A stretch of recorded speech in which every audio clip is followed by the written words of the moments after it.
di awal kita menghormati apapun putusan pengadilan, kita hormati walau putusan tersebut tidak sesuai dengan harapan kita.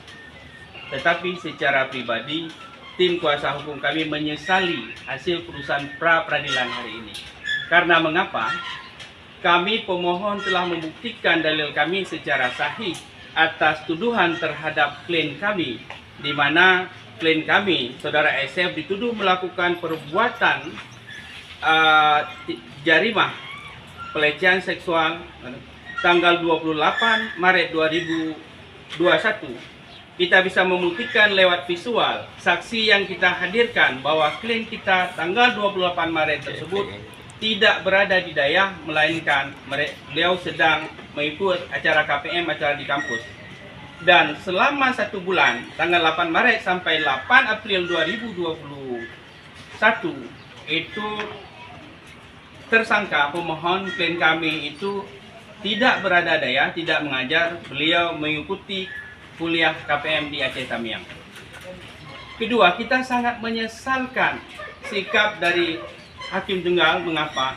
Pra peradilan seyogyanya dalam hukum acara, siapa yang mendalilkan, dia yang membuktikan. Kami pemohon sudah membuktikan dengan sahih dalil gugatan kami lewat alat bukti, surat, keterangan saksi yang tidak terbantahkan, tetapi dibantahkan hanya karena dianggap itu bagian pokok perkara.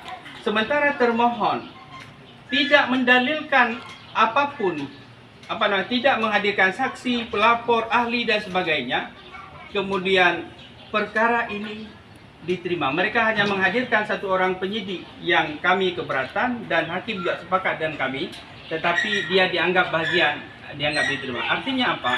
Kalau seperti ini penegakan hukum kita, pra peradilan seperti ini, maka hukum kita sama sekali tidak beriman. Kenapa? Kalau ada kita, saudara kita, mungkin saudara hakim sekalipun, saudara orang yang difitnah seperti ini, maka tanpa pembuktian, penyidik dalam ini aparat penegak hukum sah saja menangkap orang tanpa pembuktian. Hanya yang paling ironi dalam perkara ini, penahanan tersangka, penetapan tersangka dan penahanan hanya lewat hasil visum dan keterangan psikolog.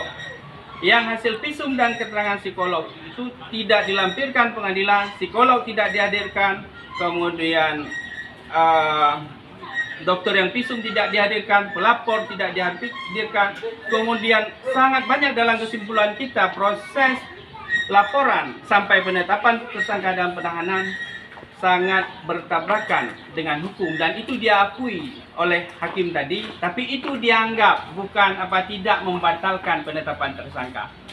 Apa yang kita dalilkan sahih, apa yang kita buktikan sahih, permohonan kita dianulir atau ditolak hanya karena hasil visum dan keterangan psikolog. Hasil visum tidak menerangkan apapun, psikolog tidak dihadirkan bagaimana dia analisa pemeriksaannya, teknik yang digunakan, tapi permohonan kita sudah ditolak.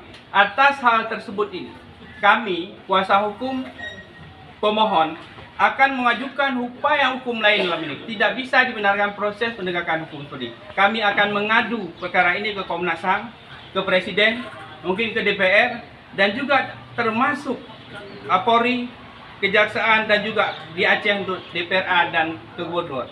Karena proses penegakan kalau bermuara dari laporan fitnah, kemudian orang ditahan, tidak ada bukti apapun, ditetapkan tersangka, ini berbahaya untuk penegakan hukum. Kami di sini bukan membela semua, tapi murni supremasi hukum. Keadilan itu harus ditegakkan. Orang tidak boleh disangkakan